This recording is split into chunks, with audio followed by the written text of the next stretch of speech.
बहुत ज़्यादा जो क्लाइंट है इस टाइम 65% या 70% आप कह लें कि उन लोगों ने डीएचए कोयटा में फाइल्स बाय की हुई हैं, तो वो उन्हें इस टाइम बहुत ज़्यादा लॉस है।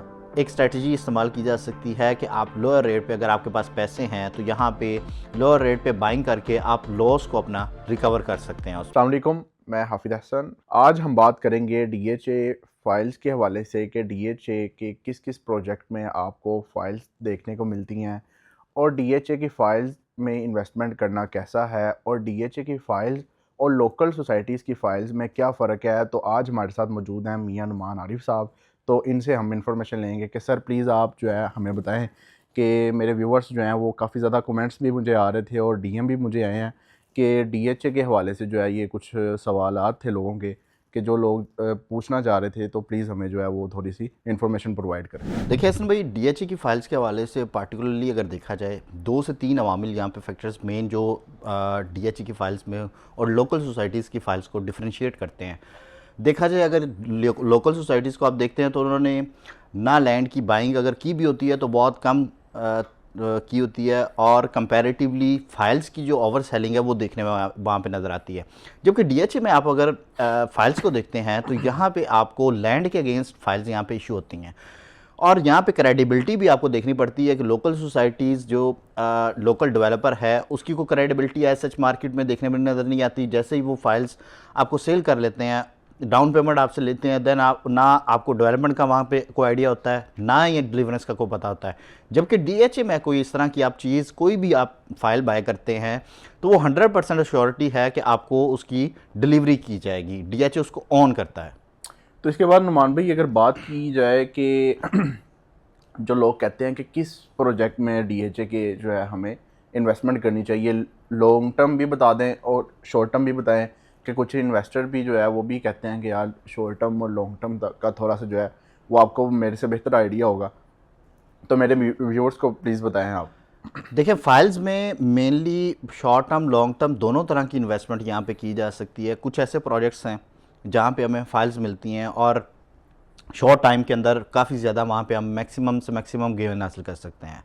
कुछ ऐसी फाइल्स हैं जो कि फ्यूचरिस्टिक प्रोजेक्ट्स हैं, लाइक जिस तरह डीएचए लाहौर में अगर देखा जाए तो फेज़ 10 वो एक ऐसा प्रोजेक्ट है कि आप वहाँ पे अगर आज के रेट पे फाइल्स बाय करते हैं, आइदर वो आपकी 5 मरला है या किसी भी तरह की कैटेगरी की फ़ाइल है, तो फ्यूचर में आप ज़्यादा गेन वहाँ पे हासिल कर सकते हैं।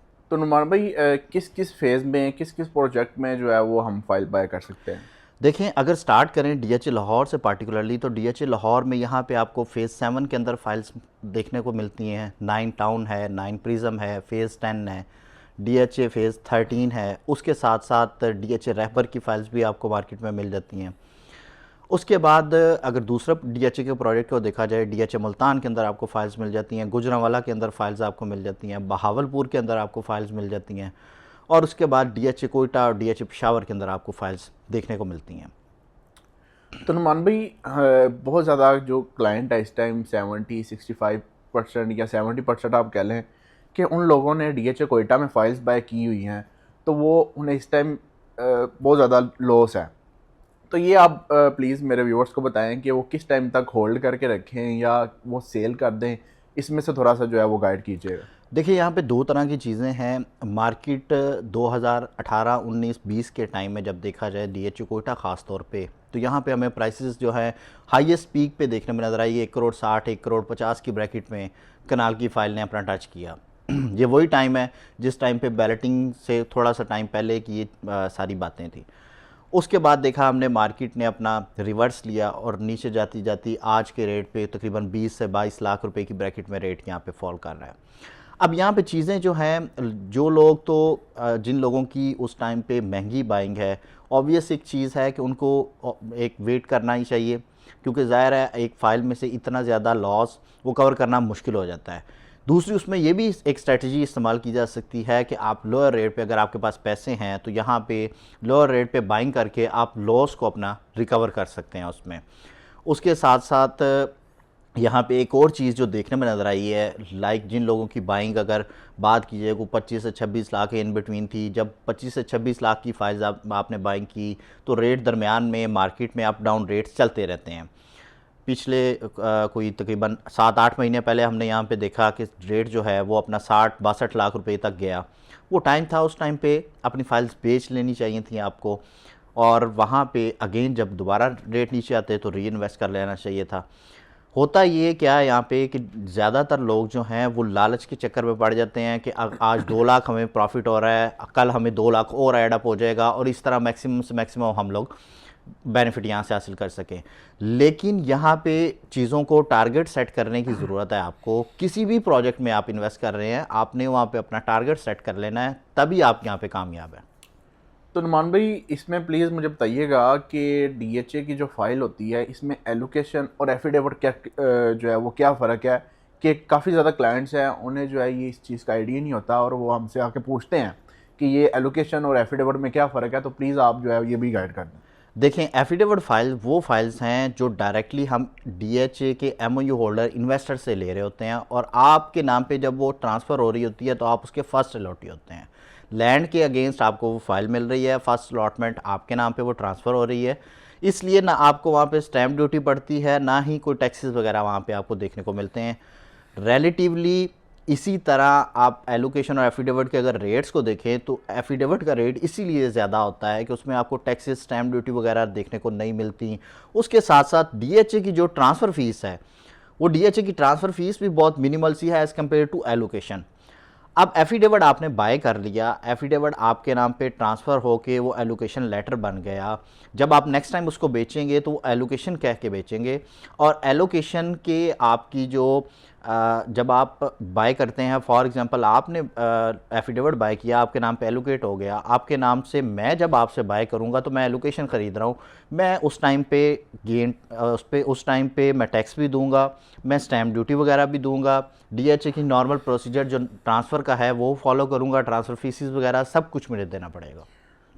तो नुमान भाई, अगर हम देखें कि मार्केट में एलोकेशन भी अवेलेबल है, एफिडेविट भी अवेलेबल है, तो मैं जो है वो एफिडेविट ही बाय करूंगा। मैं फिर एलोकेशन की तरफ क्यों जाऊंगा? क्योंकि मुझे ट्रांसफ़र फीस भी वो कम मिलेगी। तो मैं एलोकेशन फिर क्यों बाय करूं? ये प्लीज़ मुझे बता दें। देखिए, यहाँ पे दो चीज़ें देखने वाली होती हैं। एक तो सबसे पहले आपको ट्रांसफ़र एक्सपेंस, आपका एफिडेविट और एलोकेशन, अगर आप एफिडेविट और एलोकेशन का रेट का डिफरेंट, एफिडेविट ज़्यादा रेट होता है, एलोकेशन कम रेट होता है, उसका डिफरेंस प्लस आपका ट्रांसफ़र एक्सपेंस कैलकुलेट करके जो ग्रॉस आपको, जहाँ पे जो मिनिमम से मिनिमम आपको कॉस्ट कर रहा है, चाहे वो एलोकेशन है या एफिडेविट है, आपको वो बाय कर लेना चाहिए। हाँ, एफिडेविट की जो आपका बाइंग है उस टाइम पे आपको ये बेनिफिट ज़रूर होता है कि जब आप एलोकेशन वो कन्वर्ट हो जाएगी तो जब आप उसको बेचेंगे, बेचने के टाइम पे आपको उसको गेन टैक्स नहीं देना पड़ेगा।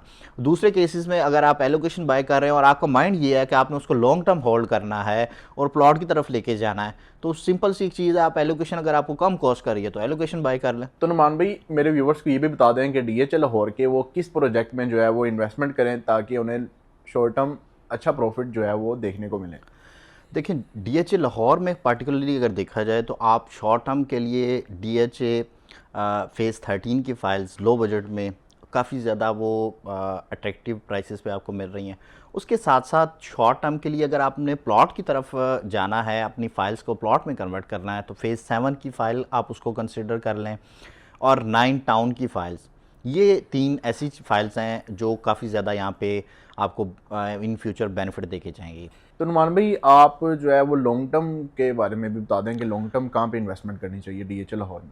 लॉन्ग टर्म इन्वेस्टमेंट के हवाले से अगर देखा जाए तो फेज़ 10 डीएचए लाहौर ख़ास तौर पे एक हाईली रिकमेंडेड फाइल्स हैं।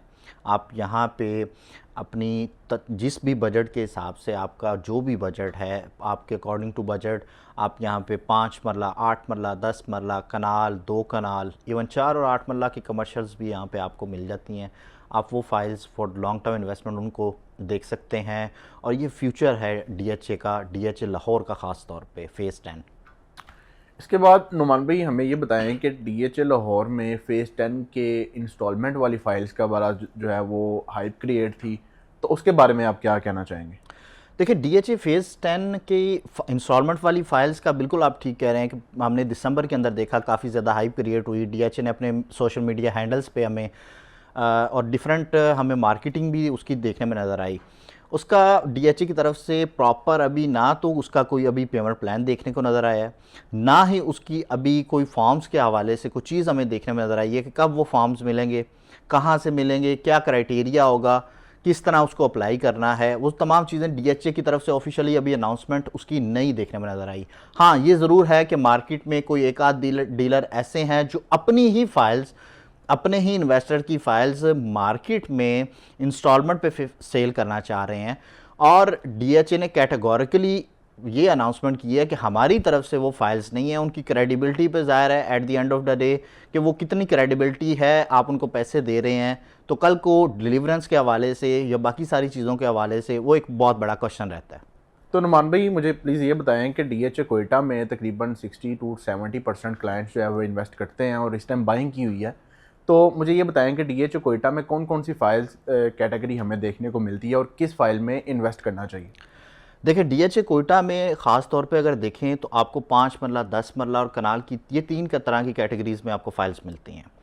अब 5 मरला में ख़ास तौर पे बारकोड 5 मरला और लेटर फ़ाइल, 10 मरला में बारकोड और लेटर फ़ाइल, और कनाल में 4 तरह की मेन आपको फाइल्स मिल जाती हैं, जिनमें ओपन एफिडेविट है, बारकोड फाइल्स हैं, सेकंड बैलेट फाइल है, और अनसक्सेसफुल कैटेगरी आपको एक कनाल में यहाँ देखने को मिलती है। तो व्यूअर्स, ये थी आज की हमारी वीडियो। तो अगर आप मज़ीद फाइल्स के हवाले से इंफॉर्मेशन लेना चाहते हैं तो आप दिए गए नंबर्स पर रब्ता कर सकते हैं। मियाँ नुमान आरिफ साहब, इनका नंबर स्क्रीन के ऊपर चल रहा होगा। ये DHA Lahore, DHA Quetta, DHA Bahawalpur, all over DHA projects जो हैं उनकी फ़ाइल स्पेशलिस्ट हैं। तो आप इनसे रब्ता करके इंफॉर्मेशन ले सकते हैं, और फाइल सेल या परचेज़ करनी हो तो फिर भी आप इनसे रब्ता कर सकते हैं।